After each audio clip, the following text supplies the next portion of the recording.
Hello and thanks for joining us with this episode of the GrowVC Everyone Funding Startups podcast. I'm your host Marcus, and today we're talking with Matthew Gonzales and JB from Appbackr, a startup company that has created an innovative marketplace for developers to be able to take their ideas and ventures to the next level with a community-based approach. But let's get started. JB, why don't you give a little background on yourself to our audience, and let's just take it from there. First of all, my name is Jagat Bhuyan. I am Director of Business Development for Appbackr. I work on a number of different facets of the company. I mean, obviously, as the title suggests, I try to grow our business. In addition, I work with our developer communities. I work with operations. We're a small, semi-early stage startup, and so everybody wears a lot of hats in here, and I do the same. Matt, you want to introduce yourself?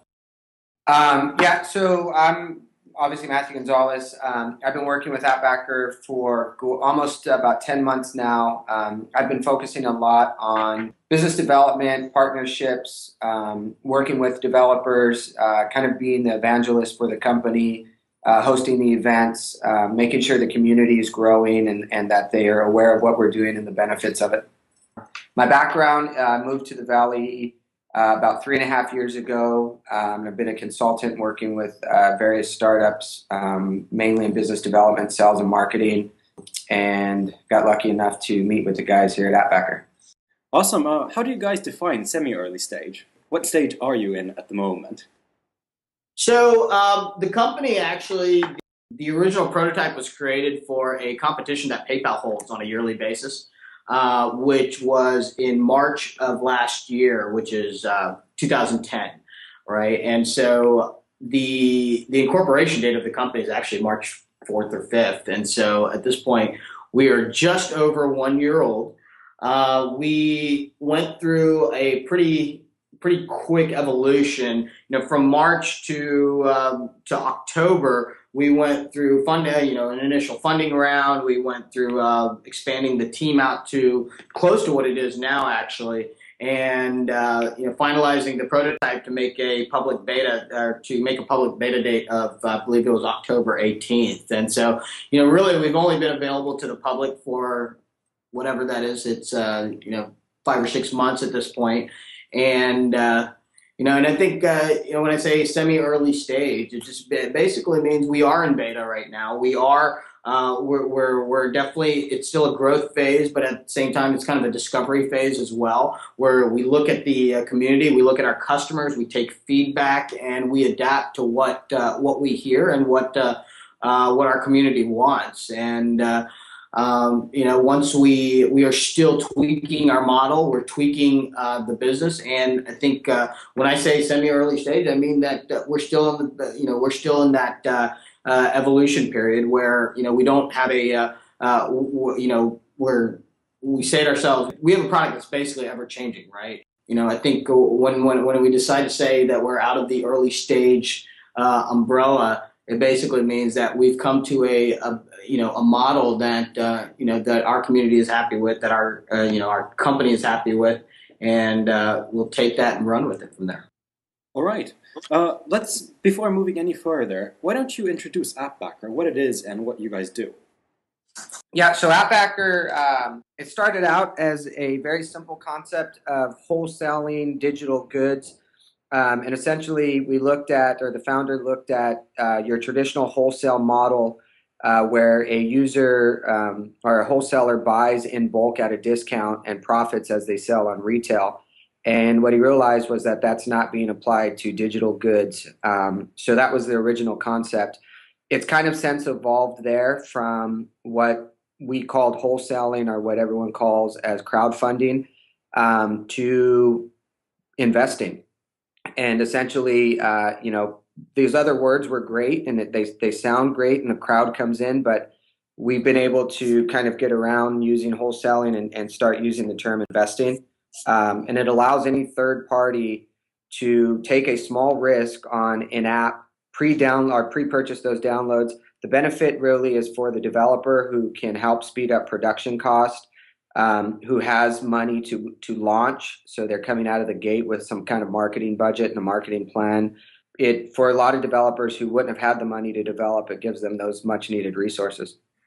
Right. And then on the back end, this is mobile applications obviously is one of the, top trending industries at this point in tech, and it has been for a couple of years now. But I think people are just starting to get their heads around and what the real power of this is.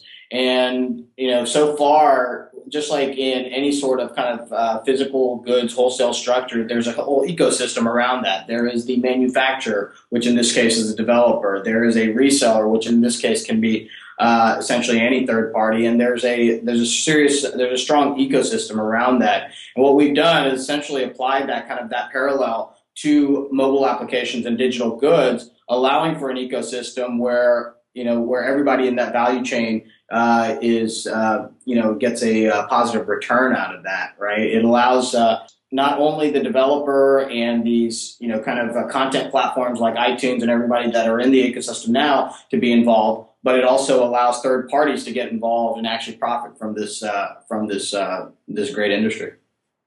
And talking about the ecosystem, you're engulfed in this very active entrepreneurial community. That, of course, grants you a very, very good perspective and support network for running your startup. I just wanted to kind of get your perspective on what's going on out there. What are the most maybe exciting trends, and what are people generally talking about right now? Not to beat our own horn, but it's mobile. Mm-hmm. I think just as a whole here in the Valley, I think mobile, open source, any type location-based services. If you look at the landscape of where the opportunity is, and being that mobile is so brand new and the rate that it's growing, and you look at the handsets that are being produced, it's the next web. It's the next place where consumers are going to be. That's where users are going to consume their content is going to be mobile. And it feels like, I got here a little bit late, but I know a lot of people who were here when the internet was really taking off. And it seems like it's starting to get that feel again. A lot of people are excited. A lot of people know there's good money to be made. There's innovation that's available and possible because of mobile. So for me, it's hands down. That's all I hear in the Valley now is mobile, mobile, mobile. Yeah, I mean, I've got to add to that. It's just obviously, here in the Bay Area, you hear about all sorts of different things at this point. But I mean, just the innovation that's happening on the mobile side, well, just some of the excitement that's out there is incredible as well. I mean, you take, for instance, like a company like Color. Right? Like Color came out, I don't know what it is now, but it's been about a month since they, I guess, publicly launched. Obviously pre-launch, $41 million from Sequoia Capital. Obviously there's people, there's not only innovation happening, but there's, at this point there is money to support that innovation. I think there's always a search out there for different platforms, right? And mobile is obviously a huge, huge platform, but the real innovation is the people creating the platforms on top of mobile, right? And I think what we'll see is, just like, right now, Groupon and Zynga and Facebook and everybody else kind of, dominates the startup talk. I think what we'll see over the next couple of years are real platforms that come out of, that are completely based on mobile that will, dominate the user base off that and really be able to extend their reach, right? I mean, whether it be obviously in the U.S. or Western Europe or whatever, it may not be a big thing, but there's still far reach around the globe that hasn't been completely touched yet. And I think what mobile has certain advantages that can take advantage of those of those users out there. Mobile is definitely exciting, and that's also something that, I can vouch for that. I've heard that so many times also, talking with people in the Valley. That's definitely an interesting point and something that will definitely shape also what we call internet startups and how startups are run.